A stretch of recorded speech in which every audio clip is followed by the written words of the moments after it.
Aí no dia 18 eu li Claros Sussurros de Celestes Ventos, do escritor brasileiro Joel Rufino dos Santos, que é um escritor contemporâneo nosso. Aqui ele cria uma ficção imaginando que dois escritores negros nossos, né, o poeta Cruz e Souza e o romancista Lima Barreto, teriam se conhecido, teriam se encontrado, teriam trocado ideias mais de uma vez. E aí, em cima dessa ideia, dessa ficção, ele desenvolve esse romance, Claros Sussurros de Celestes Ventos, faz muitas citações, tanto do poeta quanto do romancista. Ele faz uma coisa que eu particularmente não gosto, mas ele não chegou a entrar na minha lista negra, por isso não, como o Afonso Cruz entrou.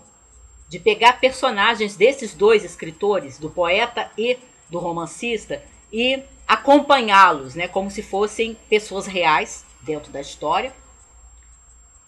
E a gente não tem um romance linear, a gente tem um romance que vai e volta no tempo, em vários momentos, 1909, aí volta para 1897, aí volta para 1909, aí de repente vai para 1922, e a gente tem aqui ele, através desse romance não linear, que envolve esses dois artistas, o Cruz e Souza e o Lima Barreto, e vários personagens desses artistas, que viram personagens aqui, e de personagens que o próprio Joel Rufino cria, a gente tem uma espécie de mosaico, né? Você tem um mosaico da sociedade brasileira dos começos do século XX e várias alusões a episódios da nossa história dessa época, né? Você tem referências à Revolta da Chibata, à Semana da Arte Moderna, ao Estado Novo, à perseguição política, né? Prisões das pessoas, assim, por questões políticas.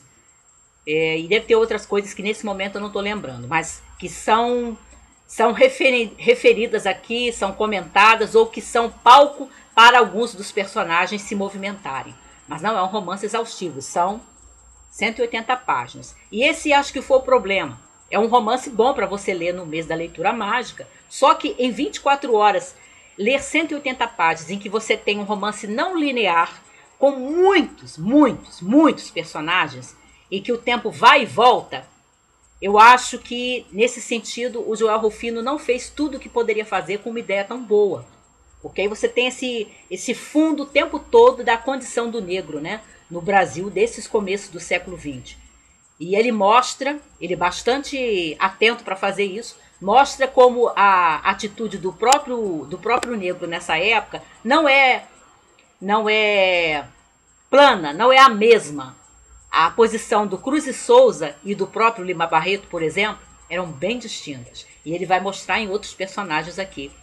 Mulatos, negros e brancos também, mas essencialmente examinar através desse período da história do Brasil, né? Tocando nesses temas, nesses episódios, como seria, né? Viver como negro nessa época, no Brasil. Mas aí eu acho que o tema é muito bom, a ideia é ótima, só que 180 páginas, com muitos personagens, num romance que não é linear, teve hora que eu tive que voltar, aparecia o personagem aqui numa outra época, peraí, quem é essa figura? Eu tinha que voltar. E olha que eu li em 24 horas isso, eu imagino se eu tivesse lido pausadamente, eu ia ficar mais perdida do que eu fiquei. Então, a ideia é muito boa, mas eu acho que o romance não rendeu tudo que poderia render. É bom, mas com a ideia que ele teve, com uma linguagem bonita como o Joel Rufino usa aqui, podia ter rendido bem mais. E hoje eu li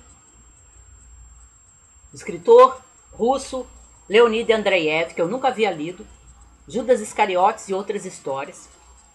O Andreyev é de fins do século XIX, começo do século XX, contemporâneo do Gorky, e chegou a ser contemporâneo, né, do Tolstói também, porque ele foi morrer em 1919, Tolstói em 1910. E esse também é um livro assim irregular, são 6 histórias, sendo que a mais extensa é que dá o título aqui, que é praticamente uma novela, já não é um conto.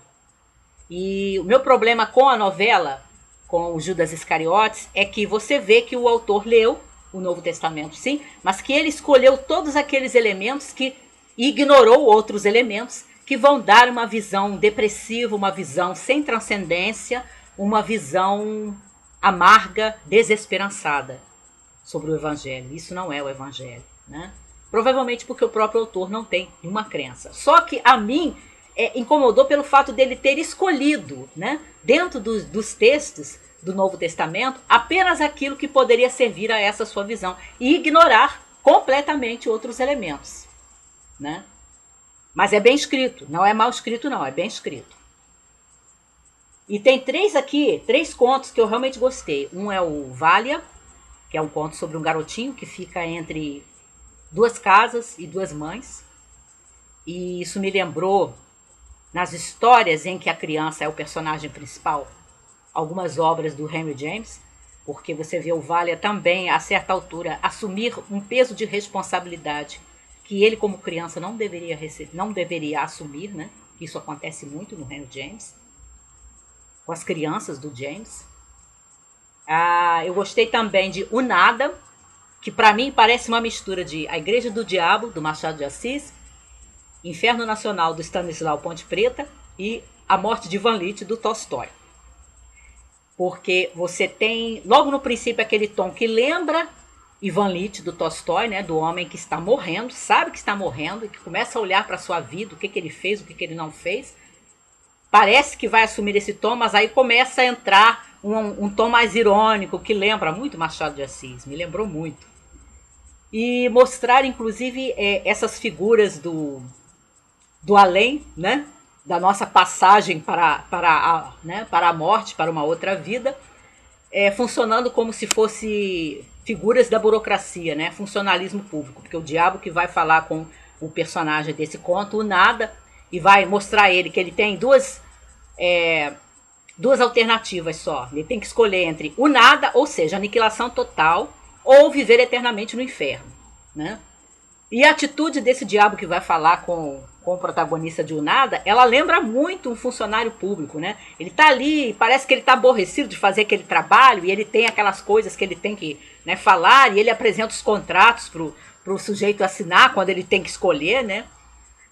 E, então tem um certo humor, e aí também tem um momento em que ele faz um comentário que dá a impressão de que o inferno é uma bagunça. A gente sabe que não é, né? Como cristão a gente sabe que não é.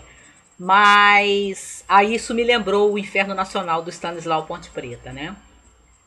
Mas ele não chega a ser engraçado da mesma forma que o Stanislau. Ele mantém mais o tom de ironia. A farsa, né, tá assim muito, muito de leve, muito, muito sutil. E eu gostei. E o outro conto é um conto que se passa numa enfermaria em que tem vários doentes, né? E como é que essas pessoas se relacionam, que é o conto Era uma Vez, que me lembrou um pouco, e aqui, aliás, está escrito na apresentação, está escrito isso. Me lembrou um pouquinho Enfermaria 6, do Chekhov. Mas eu tenho até que reler o Enfermaria 6. Eu achei que nesse conto o autor bota um pouquinho de luz, né? De luz no final do túnel, vamos dizer assim. Aí eu gostei do Era uma Vez. Depois de toda essa parte depressiva que a gente passa lendo a novela, título do livro.